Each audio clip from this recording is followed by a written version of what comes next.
నిలబడి దేశం ముందు వైబ్రెంట్ తెలంగాణను మనం నిలబెడదాం.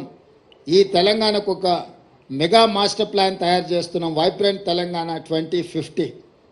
దాంట్లో భాగంగా మీ అందరి సలహాలు సూచనల కోసం ఎన్నికలు ముగిసిన వెంటనే సంప్రదింపుల ప్రక్రియ మొదలుపెట్టి ఒక మంచి ప్రణాళికను 2050 కోసం తెలంగాణ అభివృద్ధిని, తెలంగాణ సంక్షేమాన్ని ముందుకు తీసుకెళ్లడానికి మా ప్రభుత్వం వస్తుంది అని చెప్పి మీకు అందరికీ తెలియజేస్తున్నాను.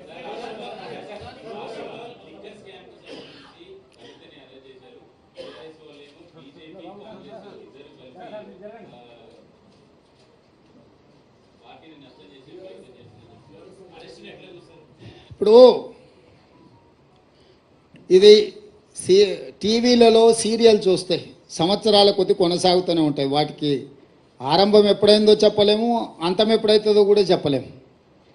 ఈ లిక్కర్ స్కామ్కు సంబంధించి కూడా కేసీఆర్ కుటుంబము, బీజేపీ ప్రభుత్వం నిరంతర ధారావాహికంగా టీవీలలో ఒక సీరియల్ను తలపించే విధంగా నాటకాలకు, డ్రామాలకు తెరలేపినరు.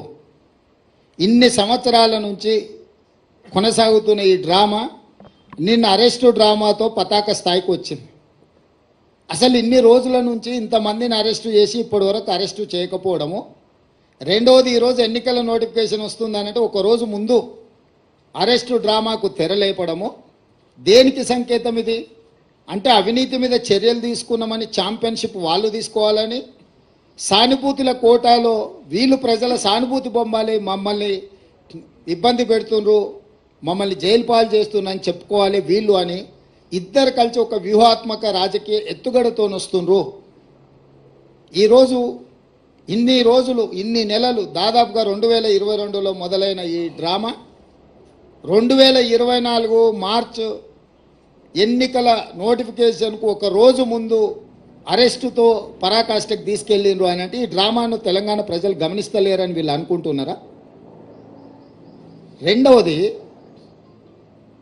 కల్వకుంట్ల కవిత గారు, కల్వకుంట్ల చంద్రశేఖరరావు గారు కూతురింటికి పోలీసులు దాడి చేసి ఢిల్లీ నుంచి ఈడీ అధికారులు వచ్చి అరెస్ట్ చేసి తీసుకెళ్తుంటే బాధ్యత కలిగిన తండ్రిగా చంద్రశేఖరరావు గారు అక్కడికి రాలేదు అంటే దీన్ని ఎట్లా అర్థం చేసుకోవాలి?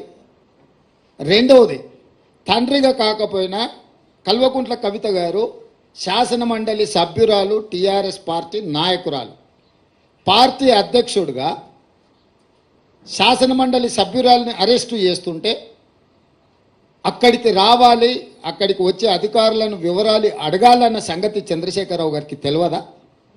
పోనీ ఇప్పటి వరకు కూడా చంద్రశేఖరరావు గారు అరెస్టును ఖండించలేదు. అరెస్ట్ ఎందుకు జరిగిందో, తన పార్టీ శాసన మండలి సభ్యురాలను ఎందుకు అరెస్టు చేసిండ్రో ఇంతవరకు తెలంగాణ ప్రజలకు వివరణ ఇవ్వలేదు.